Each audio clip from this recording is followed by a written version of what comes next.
chocolates, and welcome back to the channel. And if this is the first time you're seeing this face, welcome to the channel. Subscribe for spooky shit. Yeah, it's you in the back there. I see you. Subscribe. You have seen the title and the thumbnail. Today I am going to talk to you about the equipment we use and why we use it.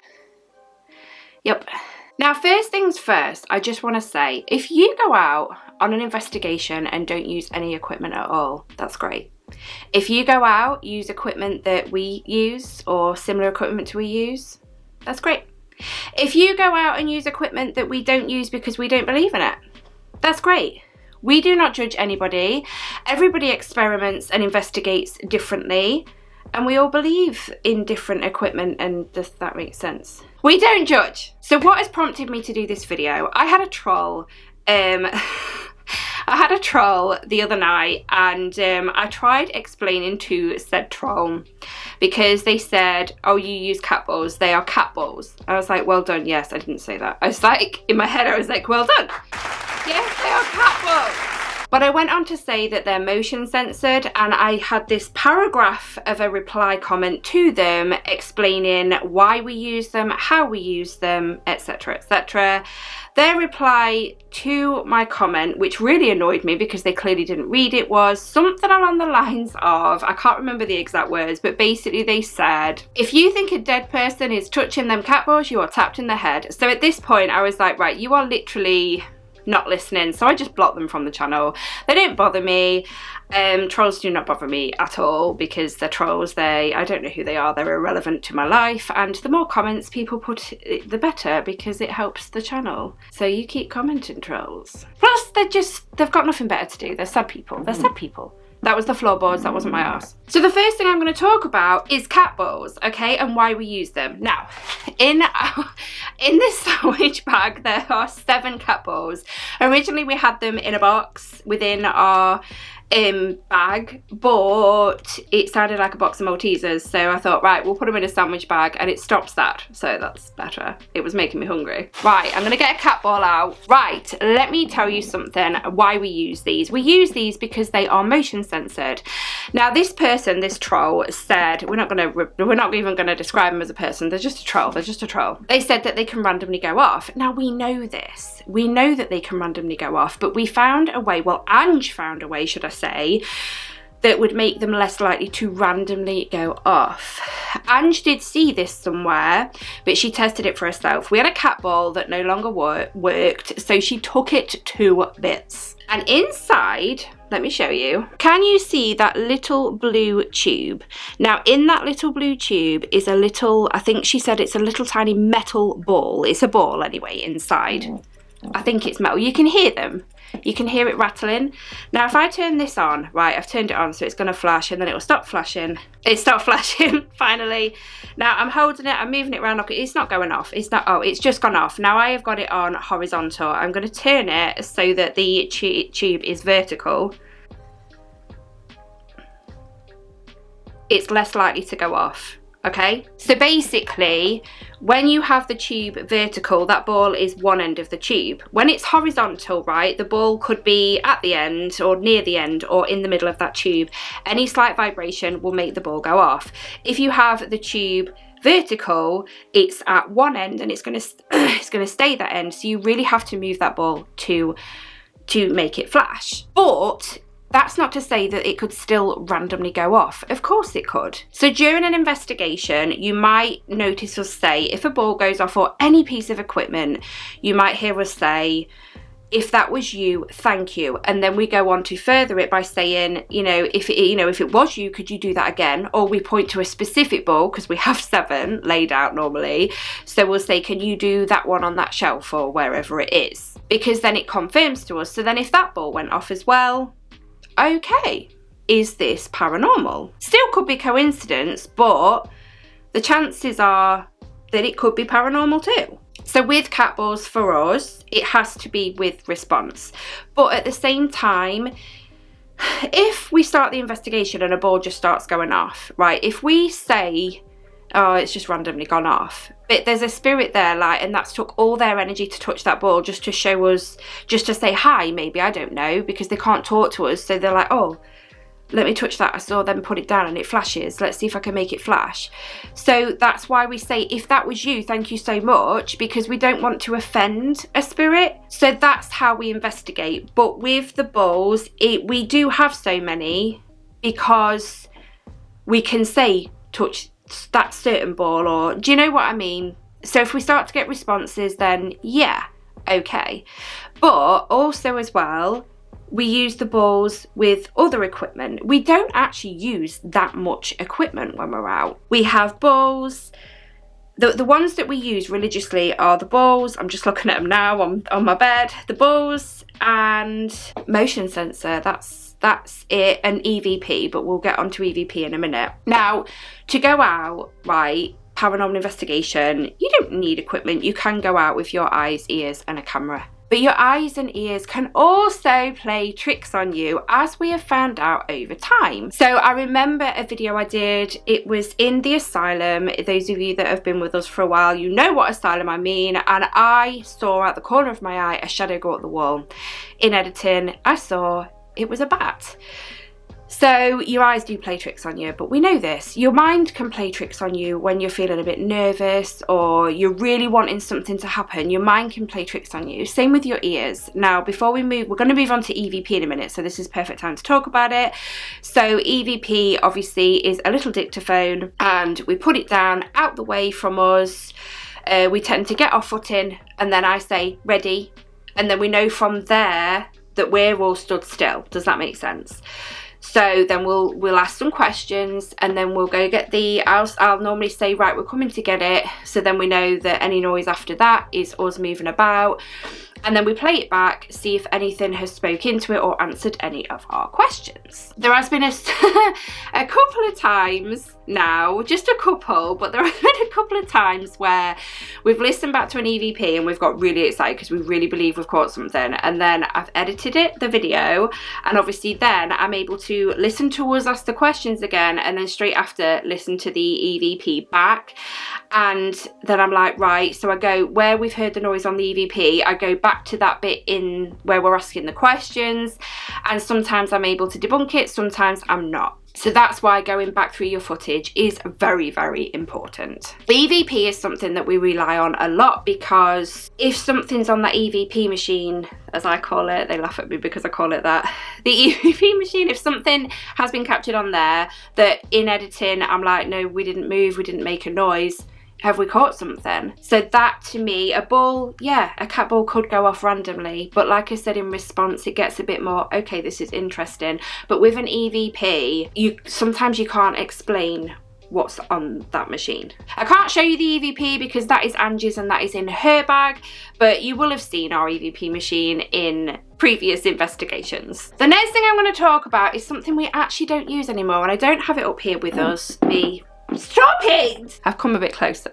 Hope you don't mind. The next thing I'm going to talk about is dowsing rods. Dowsing rods is something that I purchased and we used a few times and we found them quite interesting. But why have we stopped using them? We have stopped using them because naturally you cannot stand perfectly still, so you're not moving at all. As a living being, you naturally move even just slightly when you're stood still.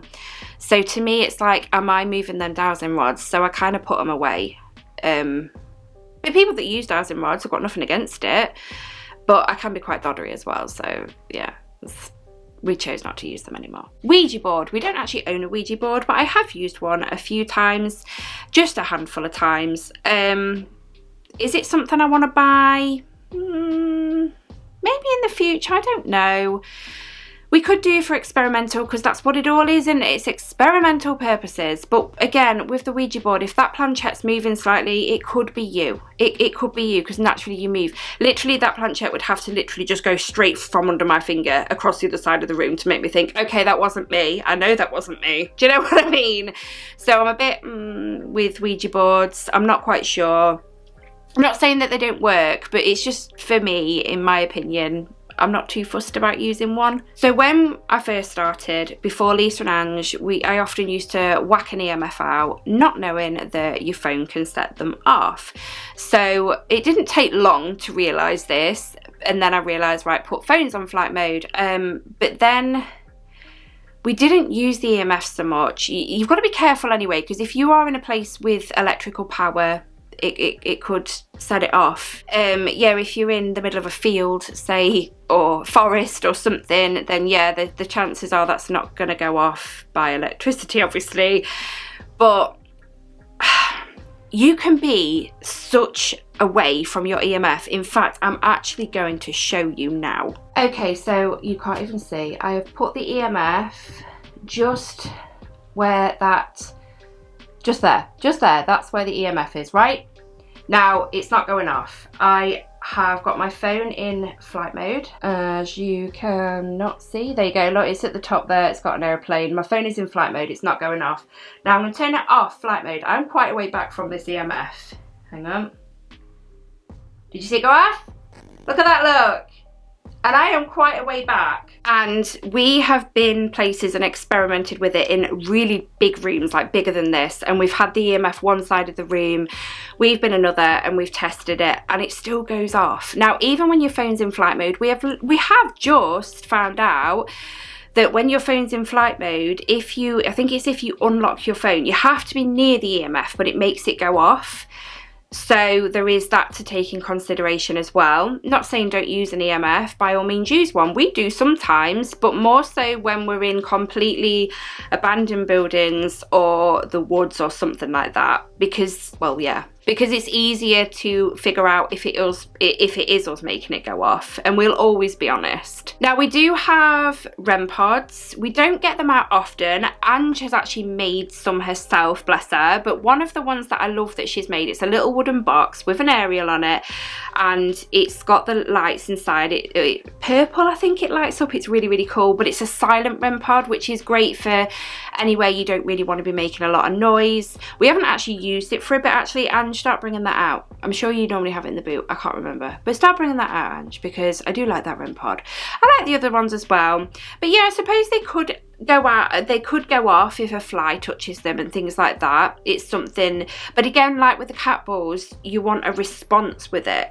Do you know what I mean? So if you ask a question and the REM pod just seems to go off, it's like, oh, okay. But then we always push it further and say, look, just to confirm, you've already touched it, so we know you can touch it. So can you touch it again to confirm it's you, if that makes sense? So we do it on complete, utter responses, not just one response. Same with the cat balls. Let's talk about phone apps. Now, we're not a massive fan of phone apps. We're a bit sort of about them. We've used Necrophonic in the past. The first one we used was GhostTube. We used that one first. I don't know why we stopped using GhostTube, but Necrophonic, we stopped using it. Ange, more than anything, she'd looked further into Necrophonic and heard people say things about it. So it was just like, oh, I don't know. So because we was unsure, we left it. But then Ange found Spirit Talker. Now, Spirit Talker doesn't ask to record audio or anything like that, and it can be used in flight mode. So when Ange puts Spirit Talker on, she always makes sure her phone is in flight mode. If her phone isn't on flight mode already, if we've got an EMF out. Again, like with any other the equipment, it has to be with responses. And I'm not gonna lie, we've had some pretty weird things come out of Spirit Talker, and we can't explain if it's in flight mode, so it doesn't know our location, and also it doesn't record anything. Do you know what I mean? I don't know, we're still unsure.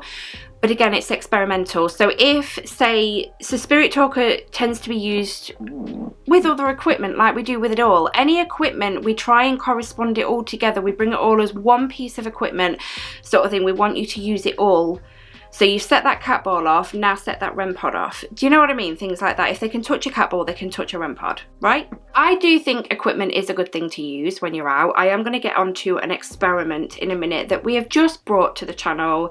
I made them myself, and I'm going to get onto them and why I use them in a minute. But I do think equipment is quite good to use. That's just our opinion, and we like to use it, okay? Like I said, if you don't use equipment, that's fine. We've actually not put equipment out before and just gone off senses and things like that and asking for knocks and taps and bangs. But I do think equipment is good to use because I don't know how to word it. Let me think. So people have been doing paranormal investigations for years and years and years and years and years, and we haven't got any evidence yet. And when we think someone has, it turns out it's faked, and it's so frustrating. But yeah, we haven't got it yet. Hello, Editing Susie here. I just want to add that there are people that genuinely think they've got evidence, things that, you know, evidence that people have had tested and it can't be explained. I don't mean anything like that. I mean, we're trying to get this hard evidence that nobody can be like, that's faked or that has to be paranormal. Do you know what I mean? That's what I'm trying to get at, just that. So obviously using equipment and different equipment, different experiments, instead of doing what people used to do, maybe with just their eyes and ears, I just think it might quicken that. I'm not saying, do you know what? All this equipment, right? I say all, we don't have a lot of equipment, but someone that's got, like, I don't know, every piece of equipment going and they put it all out every time they're out, right? That's great, but knowing their luck, it'll be someone that catches the real evidence that has got no equipment, and then it'll be like, I've wasted my money. But you haven't, because you could get evidence that way too.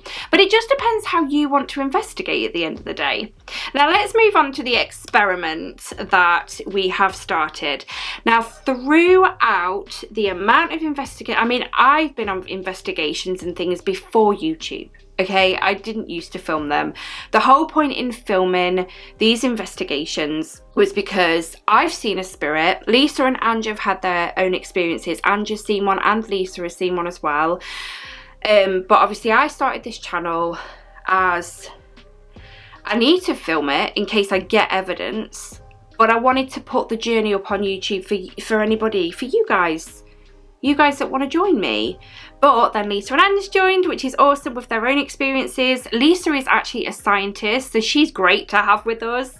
And we're all three of us are very, right, that's happened, so let's try and figure out what that is. So we do try and obviously debunk the best we can too. But over the time, we've come to learn to our senses. Learn to our senses? Listen to our senses. That's what I'm trying to say. I don't know, things like the way we're feeling in certain places. I really do know if a place feels negative, and so does Lisa. Ange doesn't feel it as much with that one. I'm sure she doesn't. They're going to shout at me in the comments and say, yes I do, aren't you, Ange? But I know me and Lisa are quite, what we think, sensitive, so it's like really negative and we feel it. In fact, I went on an investigation with Ange and Shannon not that long ago to a place, and it was medieval, and me and Shannon at one point, we felt really sad. But things like, over time, I've come to realise, like, why has that popped in my head? I wasn't even thinking about that. Or somebody's face that I've never seen before has popped in my head. I've come to learn, listen, sorry, why do I keep saying learn? Because I'm learning from it. I'm learning from this, so I'm listening to my senses, I'm learning from them. Now they say, and I do truly believe, that loved ones can visit you in your dreams, they can send you signs, and it's all about getting in your head. So I made some cards. A lot of you will know what these cards are, but if you don't know, then keep on watching. So on the back, they're just in a little pouch. It's just a little jewelry pouch. And on the back, we've got our logo on them. There's 26 cards. There is one that says don't ask again. There's two that says not sure. Two that says maybe. Two that says ask again. And the rest say yes and no. I'm sure I've covered that. I'm sure I have. It looks like there's chocolate on that one. I don't take chocolate out. Why is there chocolate on that one? Why did I smell it? It's definitely chocolate. I don't know why there's chocolate on that one. But yeah, they're just handwritten. They've been made with intent, and these do come out.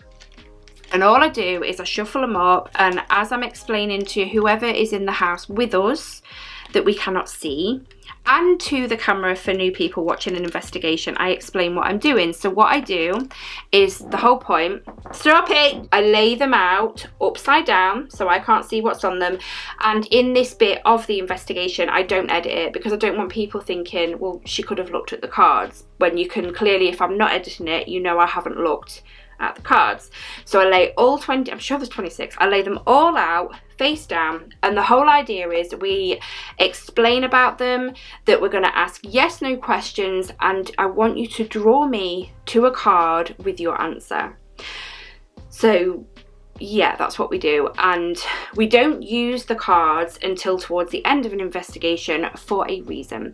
There is no point in walking into an investigation, laying these cards out straight away and asking questions. We don't know what we're asking. Sometimes in an investigation, we feel that there's no point in getting the cards out because you need questions to ask. So during an investigation, there has been a few times where we've had some weird responses and we think, right, we want to further this experiment now to see if we can get the same responses using the cards. And it is weird because it is like we are having a conversation. Whether these are working or not, I don't know. Whether it's coincidence or not, I don't know. I am not here, none of us, me, Lisa and Ange, or anybody, Sean, Paranormal Findings UK, Julie, Zoe, we're not here to say that is paranormal. We don't. We say we can't explain that, or, you know, this is very strange, this is interesting, is this, you know, we not once have we said this is paranormal. It could be, it could also be a coincidence. So we don't want to say it is paranormal if it isn't, because we don't want to I don't know what I'm trying to say. I don't know. But yeah, so the cards are something that I do enjoy using, and I know a lot of the viewers, a lot of you guys love watching the cards experiment as well. I do find it so interesting because it does feel like we're having a conversation sometimes. You'll have to watch previous investigations, more of the recent ones if you are new, just to see how the cards work. But obviously, if you don't want to, that's fine. If you do join and watch further investigations, they won't be used in every investigation. They haven't been out the past 2 investigations. Obviously, those videos I won't be up for a while. I think Monday night's video we didn't use the cards. We didn't. Actually, no, we didn't. No, we didn't. But anyway, the cards get pulled out if we really feel like we need to pull these cards out. If you've got any questions about the cards or any further questions to say about the cat balls or EMF or anything, I'll try and answer them. We're not, well, I'm not. Basically, right, so team is Susie, Lisa and Ange. I'm called Boss Bitch. Lisa is, I've dropped my cards. Lisa is Taxi Bitch and Ange is Tech Bitch. But we're all learning with the equipment. This is what I'm trying to say. We're all learning with the equipment. We're not massively technical. I mean, everything is experimental, right? We're all experimenting. We're all learning when it comes to the paranormal. I am here, and I speak for Lisa and Ange as well, to say that we want to prove to ourselves that what we saw in the past on our own little journeys, you know, I've seen a spirit, Lisa has and Ange has, we want to prove to ourselves for once and for all that that is what we saw, that this is real, and we want to bring you guys along on the journey too, to prove to you that it's real. Using equipment or not using equipment, somebody's going to get it one day, right? If the paranormal's out there. We truly believe that it is. We do, because of our experiences. And we've all had, me, Lisa and Ange have had further experiences. I've done investigations in my own home. I've done investigations in Lisa and Ange's home. Well, sorry, me, Lisa and Ange have done investigations in Lisa and Ange's home. We believe the paranormal is real and we want to get it. So whether we go out and investigate and get nothing, the video still goes up, because it just shows you that it's not common. It's not common. Paranormal is not common. It's not a common occurrence. We still put them videos up. I know people that don't put videos up if nothing happens. So they go out so much, and the interesting videos, the ones where they think, oh, is that paranormal? They're the videos that make YouTube. But we put all videos up. We put them all up, because you can just enjoy the journey with us. We tend to have a right laugh on every investigation. So if there's nothing that we believe is paranormal happening, we're having a good laugh, and you guys get to have a laugh along with us too. Plus, not only that, the history of places as well is so interesting, just being there. So if nothing happens but you're in a fantastic medieval or Anglo-Saxon place, it's amazing. Or if you're in a house that's, oh, it's just gorgeous in some way, if nothing happens, you're still there. Do you know what I mean? But the whole point in the journey is to learn from it, to listen, to better yourselves, and to do experiments that you want to do. The cards was something I have thought about for a long time, and I never did it because I thought people were going to think I'm stupid. And then I saw Selena Spooky Boo pull out some cards that she made, and I was like, I wanted to do this, and it was kind of like, well, someone else has done it, so I'll do it now, because I've had that confirmation that I can do it, if that makes sense. But any other further experiments, I have got one I still need to make, another handmade experiment item that I want to take out. The only problem is I think it might be big, so I might need to redesign it, like to carry about. It's not massive or anything, but it's about that big, and you can't fold it or anything, and it's not flat either, so I need to work on that. Really, I will work on that. Yeah, like I said, whether you are an investigator that goes out and uses no equipment whatsoever, that's great. You go out, you investigate, and I really hope you get that evidence. If you are an investigator that takes, like us, a little bit of equipment out, that's great. Go out, get that evidence, and I have everything crossed for you. If you have every gizmo and gadget going, again, go out, investigate, and I hope you get that evidence. I have everything crossed for you. I don't care whether it's me, whether it's Amy, whether it's Joe and Elliot from Ghost Theory, whether, I don't care who, someone needs to get that evidence, okay? I mean, it would be cool to be us, but I don't care. Just someone go get that evidence. So yeah, use equipment, don't use equipment. As long as you're not faking it, what does it matter? So anyway, I'm going to end this video. I hope you found it interesting. I think I've covered most equipment. Spirit box we do use every now and then. It's so cool, look at our spirit box. It's a little black radio. So obviously it goes through radio stations really quick, and spirits are supposed to be able to pick words and, you know, even, you know, speak through it. We have used it a few times. Again, it's more, we listen to the responses. If there's quite a few responses, especially if it's corresponding with other pieces of equipment going off, then yeah, but that is about it. Cat balls, I'm not going to say EMF because we literally barely get that out, but cat balls we do get out on every investigation. I do have a motion sensor light that comes out most investigations. It's literally just a motion sensor light, so we tend to put it in a doorway or a hallway facing away from us, obviously. But we tend to put a piece of equipment next to it, like a cat ball or something. So if this goes off, it could be a fly or something, anything that set it off. A big piece of dust, I don't know how sensitive. Is it sensitive? I don't know. But do you know what I mean? So if that goes off, we'll say, right, you're clearly near that. Could you set that ball off? Do you know what I mean? So yeah, again, but we do like having a bit of equipment out and just have it all work together. So the cards, cat balls, spirit box every now and then, EVP is our main one, and a motion sensor light. I think, oh, and spirit talker, we tend to put that on in the background just in case. Well guys, I hope you've enjoyed this video. Like I said, if you've got any questions, ask in the comments. Me, Lisa and Angel answer them for you if we can. And yeah, if you are new, please subscribe. Also, I forgot to say a massive thank you to the channel members. You guys are awesome too. If you're interested in becoming a channel member, it's $2.99 a month, and you get a bit of behind the scenes. You get an investigation once a month just for members, and there is something every week, whether it's a scout, a chat, anything. They hear from me every single week. You probably get sick of me, members. But I'm gonna go. Thank you so much for watching today, guys. And I will speak to you all in the next video, Monday. Monday's investigation. But until then, sleep tight.